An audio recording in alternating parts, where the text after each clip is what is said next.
ময়মনসিংহে বাড়ছে হামের প্রকোপ, আক্রান্তের সাথে মৃত্যুর সংখ্যাও বাড়ছে। সেখানকার হাম পরিস্থিতি জানাতে যুক্ত হচ্ছেন সহকর্মী বাবুল হোসেন। বাবুল, এখন পর্যন্ত হামে আক্রান্ত এবং মৃত্যুর সংখ্যা কত? সংক্রমণ বাড়ার কারণ কি বলছেন চিকিৎসকরা? কি পরামর্শ দিচ্ছেন তারা?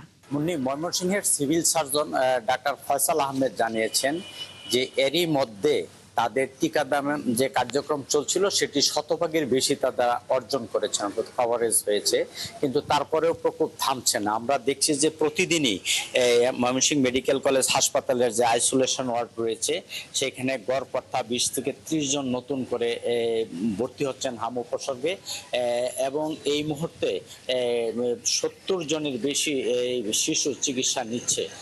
গতকালও একজন হাম উপসর্গ নিয়ে একজন শিশু মারা গিয়েছে। এই নিয়ে এখন পর্যন্ত 37 জন হাম উপসর্গে এই হাসপাতালে চিকিৎসাধীন অবস্থা মারা গিয়েছেন। তো হাসপাতালের ফোকাল পার্সন, হাম আইসোলেশন ওয়ার্ডের ফোকাল পার্সন ডাক্তার গোলাম তিনি যেটি জানিয়েছেন যে যারা আসছে তাদের বেশিরভাগের বয়স 3 মাস থেকে 9 মাস 11 মাস পর্যন্ত, যাদের আসলে টিকা দেওয়ার সুযোগ ছিল না। কারণ আপনি জানেন যে 6 মাসের বয়স বেশি বাচ্চাদের আসলে এই টিকার আওতায় আনা হয়েছে। যারা এসেছিল তারা হাম উপসর্গ ছিল এবং প্রচন্ড নিউমোনিয়া আক্রান্ত ছিল, যে কারণে তাদের অনেকেরই হার্ট ফেল হয়ে তাদের মৃত্যু হয়েছে।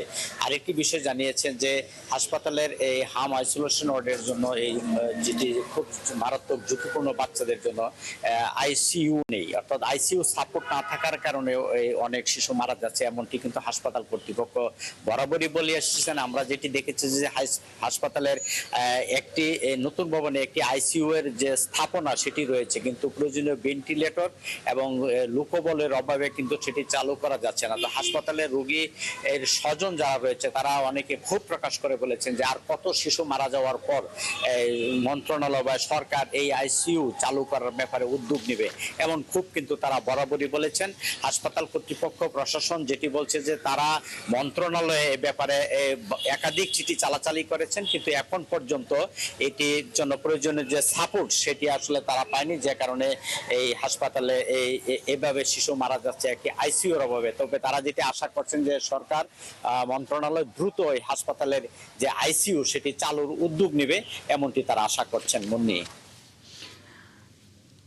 বাবুল হোসেন, অসংখ্য ধন্যবাদ। আরও তথ্য নিশ্চয়ই জানবো পরবর্তীতে। হাম সংক্রমণের সবশেষ খবরাখবর নিয়ে ময়মনসিংহ থেকে বাবুল হোসেন যুক্ত ছিলেন।